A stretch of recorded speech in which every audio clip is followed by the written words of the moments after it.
साल 1989, 50 साल की उम्र, ना सबसे सीनियर ना सबसे ताकतवर लॉबी के मालिक, लेकिन हालात ने इन्हें सेंटर स्टेज पर ला खड़ा किया क्योंकि इनकलाब का ममार आयतुल्लाह रूहुल्लाह खमीनी दुनिया से रुखसत हो चुके थे और ईरान में 88 उल्मा पर मुश्तमिल एक ताकतवर अदारा मजलिस खबरगान रहबरी, वो अदारा जो सुप्रीम लीडर मुंतखब करती है, बंद दरवाज़ों के पीछे मुशावरत हुई, इंटेंस डिबेट हुई और फिर फैसला आ गया। ईरान के नए सुप्रीम लीडर मुंतखब किए गए, सैयद अली खामनाई। बिस्मिल्लाहिर्रहमानिर्रहीम। इंतखाब की वजह उनका रेवोल्यूशनरी पास्ट था, खमीनी से कुर्बत, 8 साल का प्रेसिडेंशियल एक्सपीरियंस और सियासी बसीरत था। कहा जाता है कि इब्तदा में वो इतनी भारी जिम्मेदारी उठाने को तैयार नहीं थे। من خدمت آقای هاشمی هم گفتم در یکی دو هفته قبل از این که همین قضیه مطرح بود و ایشون فرمودن، من جدا به ایشون گفتم من قاطعا چنین چیزی رو قبول نخواهم. मगर बाद में उन्होंने इसे कबूल कर लिया। अब इनकलाब को बचाना, इसको आगे बढ़ाना और मुल्क को दुश्मनों से महफूज रखना, सारी जिम्मेदारी खामनाई के कंधों पर थी, जिसे वो 36 साल से निभा रहे हैं। جان ناقابلی دارم، جسم ناقصی دارم. लेकिन कैसे؟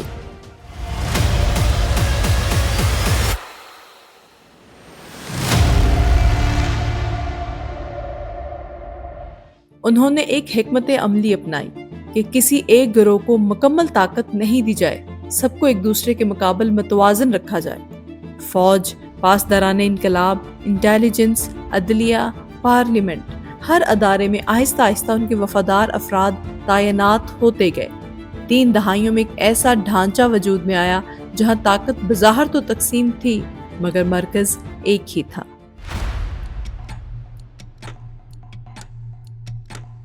सैयद अली खामनाई को रहबर बनने के बाद 2 बड़े चैलेंजेस थे।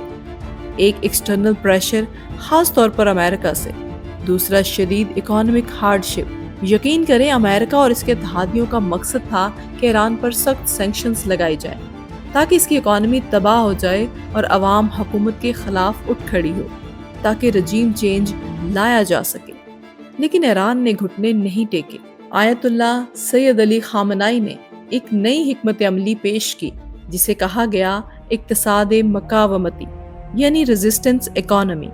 इसका मतलब कुछ ये था कि हम बैरूनी दुनिया पर डिपेंड ही नहीं करेंगे, बल्कि अपने वसाइल और नेशनल कैपेबिलिटीज पर भरोसा करेंगे। हम पाबंदियों को बरकत और नेमत में बदलेंगे, सब कुछ खुद बनाएंगे, तेल पर इन्हिसार कम करेंगे, साइंस और टेक्नोलॉजी में आगे बढ़ेंगे।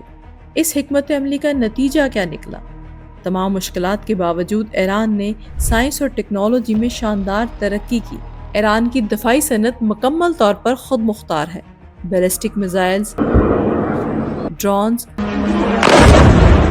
और एयर डिफेंस सिस्टम, सब कुछ ईरान खुद तैयार करता है। साथ ही nano technology, stem cell research और एरोस्पेस जैसे शोबों में भी ईरान आगे बढ़ा, और ये सब रेजिस्टेंस इकोनॉमी का नतीजा है। लेकिन दूसरी तरफ ये भी देखना था कि मुल्क से बाहर क्या हो रहा है, तो खारजा पॉलिसी में इनकी हिकमत अमली थी स्ट्रेटेजिक पेशेंस, यानी जज्बाती रद्द-ए-अमल हरगिज ना दिया जाए, सब्र से काम लिया जाए और लॉन्ग टर्म मफादात को मद्देनजर रखते हुए सही वक्त का इंतजार करना और फिर अपनी चाल चलना। इसकी सबसे बड़ी मिसाल है साल 2015 में ईरान की न्यूक्लियर डील, जो अमेरिका और दूसरे मुल्कों से किया गया मुआहदा था, जिसके तहत ईरान ने अपना एटमी प्रोग्राम महदूद कर दिया और बदले में पाबंदियां उठाने का वादा किया गया। लेकिन कोई नहीं जानता था कि ये ईरान की सबसे बड़ी गलती साबित होगी, जो बाद में 2018 में अमेरिका के सदर डोनाल्ड ट्रंप ने यकतरफा तौर पर इस मुआहदे को तोड़ दिया और ईरान पर पहले से भी ज्यादा सैंक्शंस लगा दी गई। That the United States will withdraw from the Iran nuclear deal. ये 3 साल जो जाया हुए, इसने ईरान को इतना बड़ा धचका पहुंचाया कि आज इसका मुस्तकबिल दांव पर लगा हुआ है। लेकिन इससे पहले ये देखना जरूरी है कि मामलात यहाँ तक पहुँचे कैसे। असल में खामनाई की क़यादत में ईरान ने एक और बड़ा फैसला किया कि अगर इनकलाब को बचाना है तो इसे जंग ईरान से बाहर लड़ना होगी। इसने रीजन में अपना इन्फ्लुएंस बढ़ाया, एक्सिस ऑफ रेजिस्टेंस बनाया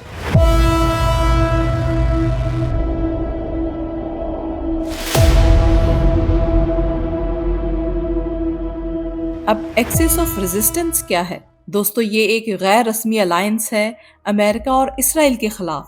اس میں شامل تھے لبنان میں حزب اللہ، عراق کے شیعہ گروپس، شام میں بشار الاسد کی حکومت کی حمایت اور یمن کے حوثیز۔ مغرب اسے ایران کی پراکسی وار کہتا ہے اور ریجن کو ڈی سٹیبلائز کرنے کی کوشش سمجھتا ہے، مگر ایران کے لیے یہ ایک اسٹریٹجک ڈیپتھ ہے، حکمت عملی کا حصہ ہے۔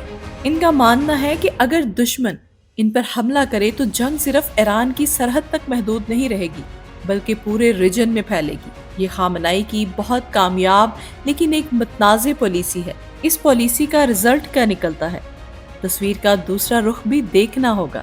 اس میں کوئی شک نہیں کہ آیت اللہ خامنائی کی قیادت میں ایران نے دنیا کا مقابلہ کیا اور اپنی خود مختاری کو آج تک بچائے رکھا ہے، لیکن اس کی ایک قیمت تھی جو زیادہ تر عوام نے ادا کی۔ سب سے پہلے مالی مشکلات، دنیا بھر کی پابندیاں اور کسی حد تک حکومت کی مس مینجمنٹ کی وجہ سے ایران کو مالی مشکلات کا سامنا کرنا پڑا۔ انفلیشن، ان امپلائمنٹ اور کرنسی ڈیویلیویشن نے عام ایرانی کی زندگی مشکل بنا دی۔ پھر جیسے ہر انقلاب کو خوف ہوتا ہے کہ کوئی کاؤنٹر ریولیوشن سٹارٹ نہ ہو جائے، بالکل ویسا ہی خوف ایران میں بھی تھا۔ اسی لیے سیاسی آزادی میں سخت پابندیاں تھیں، میڈیا کنٹرول تھا، انٹرنیٹ پر فلٹر لگے ہوئے تھے اور کسی قسم کی اپوزیشن برداشت نہیں کی جاتی، چاہے وہ سال 2009 میں پیدا ہونے والی green movement who Death to the dictator. یا 2022 کے حجاب پروٹیسٹ۔ حکومت نے انہیں ہمیشہ سختی سے کچلا۔ نوجوان نسل انقلاب کے بعد پیدا ہوئی ہے، ان کے خواب اور دنیا دیکھنے کا زاویہ مختلف ہے۔ وہ سوشل فریڈم اور عالمی تعلقات چاہتے ہیں، لیکن موجودہ نظام ان کی امنگوں کو پورا نہیں کر رہا۔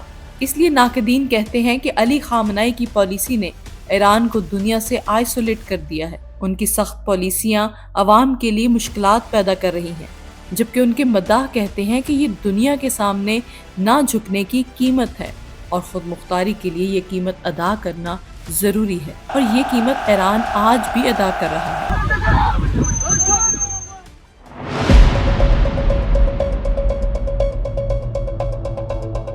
جب دنیا ایٹمی ہتھیاروں کی دوڑ میں تیزی سے آگے بڑھ رہی تھی، اسرائیل بار بار یہ الزام لگا رہا ہے کہ ایران نے یورینیم کو تقریباً 60% تک انرچ کر لیا ہے، اور اگر یہی رفتار جاری رہی تو چند ہی دنوں میں اسے 90% تک بڑھا کر ایٹمی ہتھیار بنانے کی صلاحیت حاصل ہو سکتی ہے۔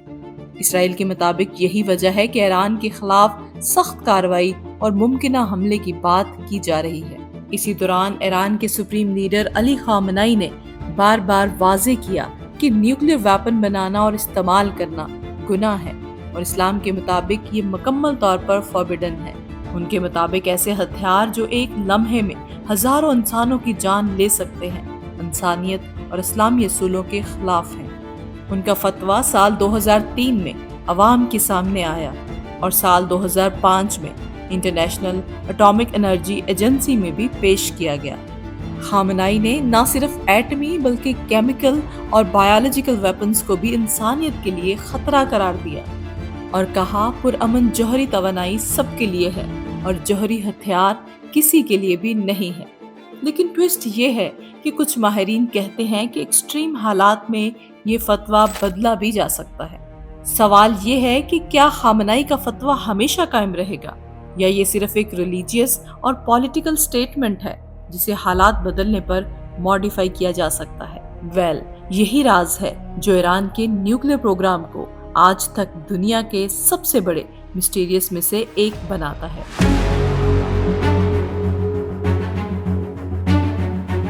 علی خامنائی 86 سال کے بزرگ، لگ رہا تھا کہ زندگی کی تمام آزمائشیں ختم ہو چکی ہیں اور وہ آہستہ آہستہ اپنے آخری ایام کی طرف بڑھ رہے ہیں، مگر تاریخ نے ابھی انہیں اس عمر میں زندگی کی سب سے بڑی آزمائش سے گزارنا تھا۔ کئی دہائیوں سے جاری شیڈو وار، پراکسی وار اور خفیہ آپریشنز سب ختم ہو گئے۔ 13 جون 2025 اسرائیل نے وہ قدم اٹھایا جس کی ہمیشہ دھمکی دیتا رہا تھا۔ ایران پر ڈائریکٹ ملٹری اٹیک کر دیا۔ نیوکلیر فیسلٹیز، ملٹری بیسز اور دیگر اہم مقامات بمباری کا نشانہ بنے۔ Intense intense fighting ever seen between Iran and Israel. अभी ईरान इससे संभला भी नहीं था कि अगले दिन एक और हमला। On the 13th of June, Israel launched a major air assault on Iran. इस बार अहम जर्नल्स भी हदफ बने, मोहम्मद बिहारी, हुसैन सलामी और आमिर अली हाजीजादा। ये जंग शुरू हो चुकी थी, ऐसी जंग जो पूरे रीजन को बदलने वाली थी, या शायद दुनिया को भी। और सबसे अहम किरदार 86 साल के बुजुर्ग आयतुल्लाह अली खामनाई। इसराइल का कहना है कि वो ईरान को जौहरी हथियार बनाने से रोकना चाहता है, मगर क्या वो समझ रहे थे कि वो हमला करेगा और ईरान खामोश रहेगा? क्या इसराइल ने आयतुल्लाह खामनाई की स्ट्रैटेजिक पेशेंस को कमजोरी समझ लिया था? अगर हाँ, तो इसराइल का ख्याल बिल्कुल गलत था। ईरान का जवाब शदीद, फौरी और मैसिव था। Iran responded to the first wave of strikes immediately. इसने तेल अवीव से वाशिंगटन तक सब हिला कर रख दिया। ड्रोन्स और state of the art missiles ने ना सिर्फ मिलिट्री बेसिस बल्कि शहरों पर भी हमले किए। Several strikes breached air defenses and hit civilian areas. ये वो लम्हा था जिसकी तैयारी खामनाई 4 दहाइयों से कर रहे थे। ये खामनाई के लिए वार ऑफ डिग्निटी थी, झुक जाने या गुलाम बनने की बजाय मुकाबला करके अपने मौक़िफ़ को साबित करने की जंग।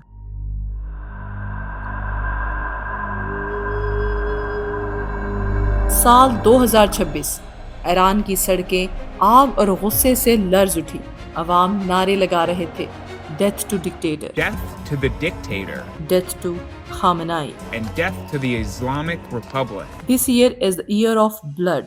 इस एहतजाज में अवाम की नाराजगी की बुनियाद इक्तिसादी मुश्किलात, महंगाई, रियाल की गिरावट और रोजगार की कमी थी। Rial has slipped to about 1.2 million to the US dollar.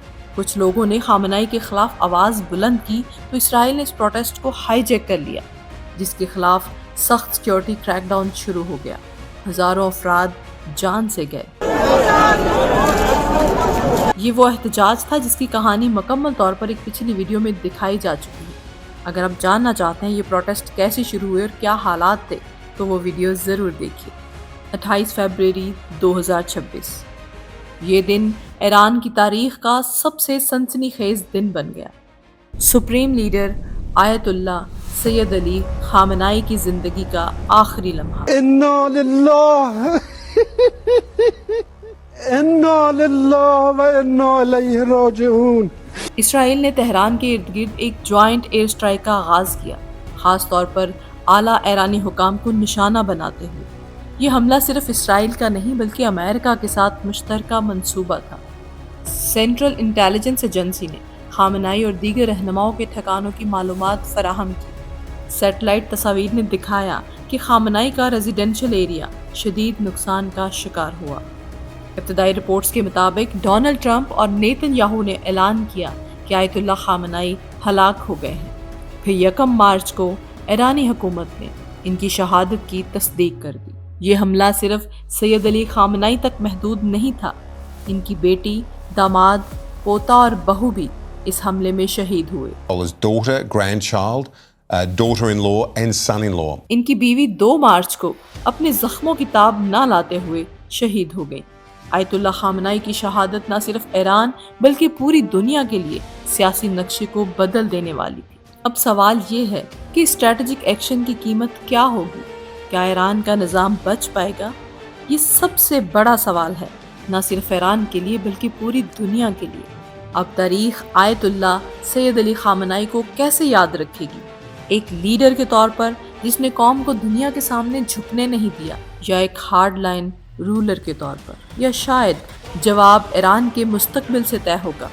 जो भी ईरान का मुस्तकबिल होगा वो खामनाई की लेगेसी होगी। सब्सक्राइब।